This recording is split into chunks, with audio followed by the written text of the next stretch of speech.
Hello, welcome to my channel, guys. Thank you for joining in. I wanted to thank everybody today for the many positive reactions that I've received for my latest videos. Thank you very much. Of course, all for the glory of Jesus Christ. So God bless you, everyone. Thank you for watching. Today, guys, I wanted to share a very interesting topic with you, and the topic that I want to teach about is about our friend here, a very famous Arabian poet of his time, the very celebrated IMRU al-Qays. IMRU al-Qays.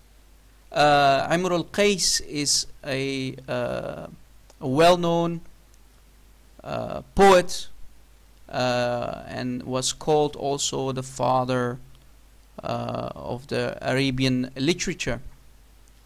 Our friend IMRU al-Qays, he was also a son of one of the latest kings, or you can say the last king of Yemen, and that was in the early 6th century.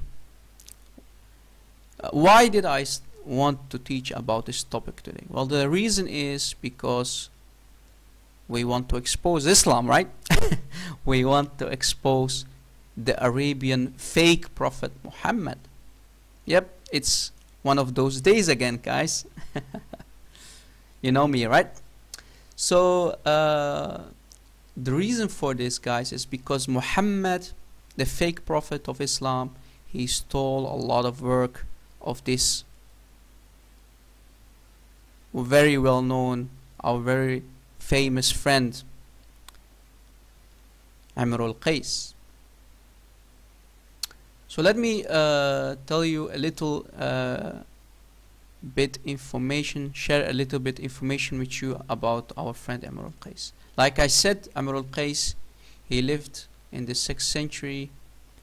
He died very young, as you see, and he's the author of one of the Mu'allaqat, an anthology of Arabic literature attributed to 7 famous poets. And even the Arabian prophet Muhammad, he highly praised IMRU al-Qays for his poetic skills. So Muhammad was really interested in his works. He was praising him. And even the cousin of Muhammad, Ali ibn Abi Talib, even he praised IMRU al-Qays for his poetic skills. As you see, guys, even the so-called illiterate prophet knew about IMRU al-Qays, his works, his famous works in the pagan Arabic world, right? IMRU al-Qays was also the son of the last king of Kinda, which is today's Republic of Yemen. And as you see, he said he was born around the year 501. Now, to show you how Muhammad was stealing the work of IMRU al-Qays, because Muhammad was really interested in his work, we can find many traces back in the Quran, right? Muslims are always proud about the very beautiful poetry in the Quran. Don't they always brag about the linguistic miracles and whatnot, right? And if you open up the Quran itself sounds like a rap song, right? With a lot of nice poetry in it. And we know now why, right, guys? Let me show you what I'm trying to talk about.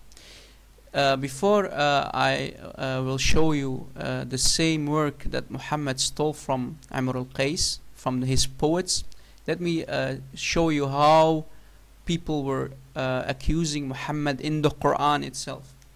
So when Muhammad came with the ayahs, people started accusing Muhammad for calling him nothing but a poet. Yes, Muhammad was called a poet. Nay, he has invented, forged, nay, he is a poet. Chapter 21 in ayah 5. Chapter 37, ayah 36, it says, "Are we forsake our gods?" So here the pagans are saying, should we forsake our gods for a poet who was possessed with the jinn? A mad poet?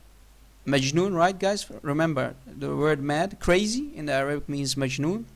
Majnoon, poet. And that was also a very well-known nickname of Muhammad. He was called Majnoon, right? Crazy. And Majnoon comes from someone who is possessed by jinn. Do you see the connection? Majnoon, jinn. Crazy prophet. He is a poet from whom we await a misfortune of time. Chapter 52, ayah 30. And Muhammad is trying to defend himself in the Quran, and he says, and the poets, the perverse deviators, follow them. And it's not the speech word of a poet. So the Quran is not, Muhammad is saying, the Quran is not the speech of a poet. So he's trying to defend that he is not a poet. Because they were accusing him, right? And here, the so-called Allah, but deep inside we know very well that Allah and Muhammad are the very same person who speak in the Quran. But that's off topic. And we have not taught him poetry, nor is it befitting for him, for Muhammad, right? We have not taught Muhammad poetry. So as you see, guys,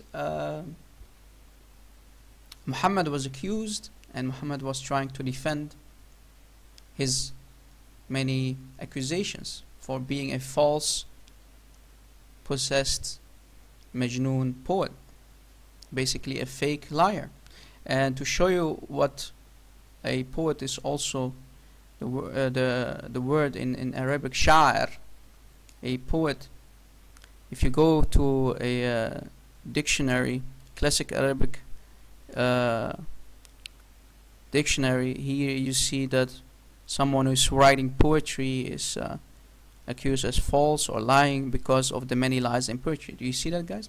So yeah, a poet is someone who is trying to invent lies, and he puts it in his very beautiful poetry.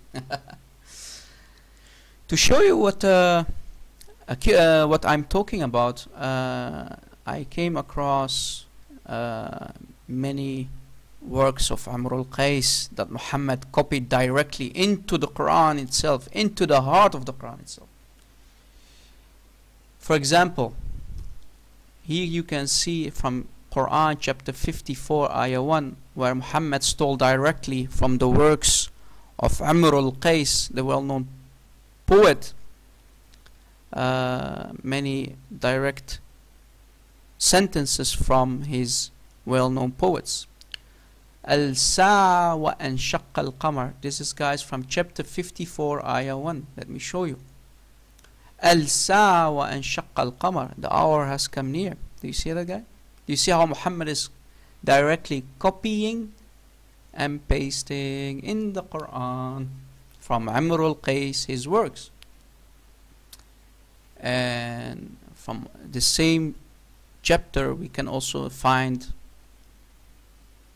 direct copy pastings into the Quran from the work of IMRU.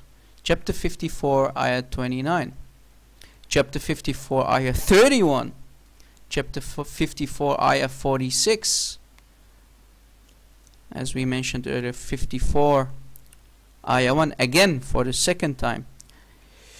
Chapter 21, no, different chapter 21 ayah 96. Here again we find works of IMRU. What is the work of IMRU doing in the Quran, guys? Chapter 37 ayah 61, chapter 93 ayah 1 2.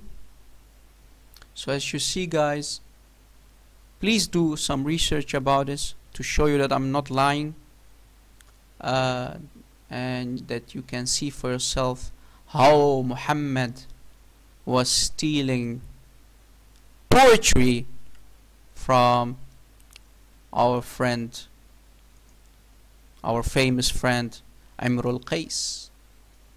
And we know that Muhammad stole a lot of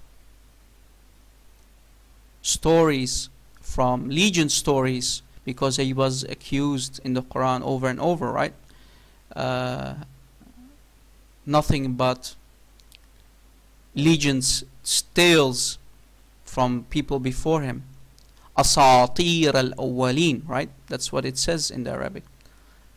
Asatir al-awwalin. Many accusations.